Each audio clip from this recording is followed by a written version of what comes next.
Most people focus on what they eat. Few consider when they eat it, especially at night. But the timing and content of your last meal can make or break your sleep quality, and with it, your ability to build muscle, burn fat, and recover. Tonight, I want to share with you exactly what not to eat before bed and why late-night consumption of sugary foods or high glycemic carbohydrates causes a rapid spike in blood glucose levels. In response, the body releases a large amount of insulin to help shuttle that glucose into cells. While this is a normal metabolic response, it becomes problematic when it happens close to bedtime. Elevated insulin levels interfere with the natural rise of melatonin, the hormone responsible for initiating and maintaining sleep. Melatonin doesn't just help you fall asleep, it plays a key role in regulating your body's circadian rhythm and ensuring the progression through the different stages of sleep.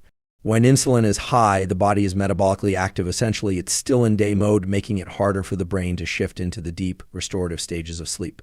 Deep sleep, also known as slow-wave sleep, is when the brain clears waste, tissues repair, and muscle growth is triggered through hormonal pulses, especially growth hormone.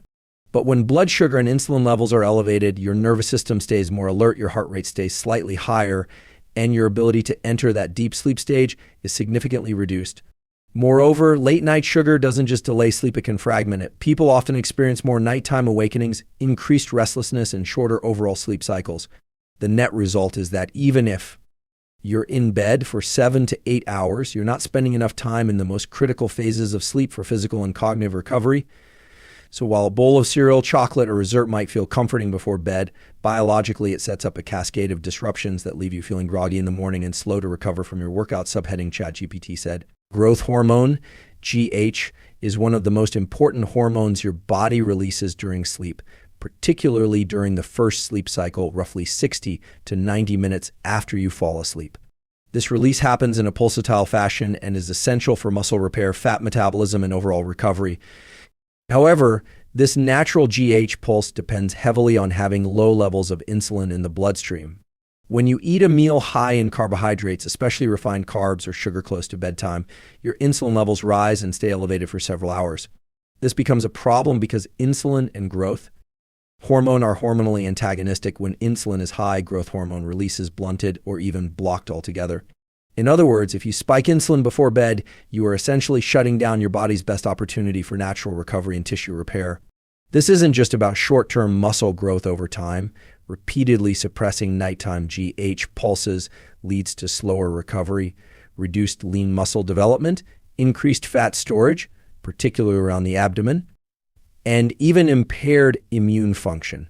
Additionally, GH plays a role in collagen synthesis, joint repair, and skin health, so the impact goes far beyond just what happens in the gym. Eating late may feel benign, but it creates an invisible hormonal conflict inside your body. You're essentially sending your system mixed signals, one set of instructions telling it to digest and stay active, insulin, and another needing it to shut down and repair, growth hormone. Only one of those systems can win, and if it's insulin, you miss out on the powerful regenerative effects that GH provides each night. Consuming processed fats and heavy meals before bed sets off a chain reaction in the body that undermines sleep quality and impairs physical recovery. Foods high in industrial seed oils, trans fats, or excessive saturated fat common in fast food, fried items, and packaged snacks create a low-grade inflammatory response in the gut and bloodstream. This inflammation doesn't just stay in the digestive system, it communicates with the brain via the gut-brain axis, increasing activity in stress-related neural circuits and promoting the release of cortisol, a hormone that opposes deep rest and repair. When the body is inflamed, the immune system is slightly activated, and this disrupts the shift into parasympathetic nervous system dominance, the rest and digest mode that allows for deep, uninterrupted sleep. Instead, your system remains in a more alert sympathetic state, leading to lighter sleep, more frequent wake-ups, and reduced time spent in the most restorative stages of sleep, such as slow wave and REM. Heavy meals in general also place a large metabolic demand on the digestive system at a time when the body is supposed to be winding down. Instead of reallocating energy toward tissue repair and muscle growth during sleep, the body is busy managing digestion, breaking down fats, and dealing with inflammatory byproducts. This elevates core body temperature, disrupts thermoregulation, and delays sleep onset, all of which contribute to sleep fragmentation and a drop in sleep efficiency. Over time, this pattern creates a mismatch between what the body needs at night, calm, cool, and hormonally balanced, and what it gets when processed fats and large meals are consumed late. The result is poorer sleep quality, elevated morning cortisol, slower recovery from exercise, and greater difficulty in building or maintaining muscle mass. Sleep is not just rest, it is a critical window during which the body performs essential hormonal and cellular maintenance. One of the most important hormones affected by sleep is testosterone. Both men and women produce testosterone, and it plays a fundamental role in muscle protein synthesis, recovery, bone density, motivation, and even mood regulation. When sleep is disrupted, whether by fragmented sleep cycles, insufficient duration, or poor sleep quality, testosterone production takes a significant hit. The majority of daily testosterone secretion occurs during sleep, particularly during REM and the later stages of the sleep cycle. If these stages are shortened or disturbed, total testosterone output is reduced. Studies have shown that even one night of poor sleep can lead to measurable decreases in testosterone levels the next day. And when this becomes a consistent pattern due to things like late night eating, poor food choices, or chronic sleep deprivation, the body begins operating in a chronically low testosterone state. This translates to slower muscle repair, reduced training performance, and an increased tendency toward fat gain, especially in the abdominal region. In addition, disrupted sleep elevates cortisol levels. Cortisol, a stress hormone, competes with testosterone in the body. When cortisol is high, particularly at night, it not only impairs sleep architecture, but also promotes catabolism, the breakdown of muscle tissue. This hormonal imbalance further compromises muscle growth and increases the risk of overtraining symptoms such as fatigue, joint pain, and stalled progress in strength or hypertrophy. So it's not just about how hard you train or how much protein you eat. If your sleep is broken, if you're waking up multiple times a night, not reaching REM or deep sleep, or eating in a way that prevents proper rest, then your ability to produce testosterone and recover effectively is compromised. True gains happen in recovery, and without uninterrupted, high-quality sleep, that process simply can't occur.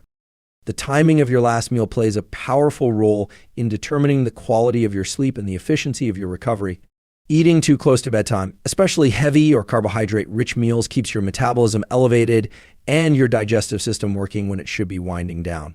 By contrast, finishing your last meal 2 to 3 hours before sleep gives your body enough time to lower insulin levels, reduce core body temperature, and transition into the hormonal state necessary for deep rest and repair. When you stop eating a few hours before bed, insulin has time to return to baseline. This matters because low insulin levels allow the natural nighttime spike in growth hormone to occur unimpeded, essential for muscle repair, fat burning, and tissue regeneration. It also supports the rise of melatonin, the hormone that helps you fall asleep and maintain your circadian rhythm. Eating late, on the other hand, keeps insulin elevated and suppresses melatonin, leading to delayed sleep onset and lighter, more fragmented sleep. From a nervous system standpoint, an earlier last meal helps shift your body from sympathetic fight or flight mode into parasympathetic rest and digest mode. This shift lowers heart rate, reduces core body temperature, and facilitates the natural drop in cortisol that needs to occur at night. These changes are critical not only for falling asleep faster, but for maintaining stable deep sleep cycles that optimize physical and cognitive recovery. Practically, this means setting a consistent eating window that ends at least a few hours before bed. For most people, this might mean eating dinner between 6 and 7 p.m. if bedtime is around 10. If a snack is needed later, it should be small, low in sugar, and ideally protein-rich, something that won't spike insulin or create digestive stress. Over time, this pattern improves sleep quality, boosts morning energy, enhances hormonal balance, and significantly improves recovery from training or physical exertion. In essence, when you eat is just as important as what you eat. Respecting your body's biological rhythms through meal timing is a simple but high-impact way to unlock better performance, deeper sleep, and faster gains. In conclusion, what you eat before bed, and just as importantly, when you eat it, has a profound impact on your body's ability to recover, grow, and perform. Late night sugar disrupts deep sleep, the very stage where your brain and muscles regenerate. Elevated insulin blocks the natural rise of growth hormone, cutting off one of your body's most powerful recovery tools. Processed fats and heavy meals introduce inflammation and activate stress pathways that keep your nervous system in a heightened state, robbing you of restorative sleep. And even a single night of poor sleep can suppress testosterone, slow muscle repair, and increase the risk of overtraining. But the good news is this is something you can control by simply timing your last meal 2 to 3 hours before bed and choosing foods that support rather than sabotage your sleep physiology. You create the ideal internal environment for recovery, hormone balance, and muscle growth. This isn't about restriction or fear. It's about aligning your habits with your biology. If you train hard, you owe it to yourself to recover intelligently. Don't let a late night snack undo a day of progress. Let your sleep work for you, not against you. Train smart, eat smart, sleep like recovery matters because it does.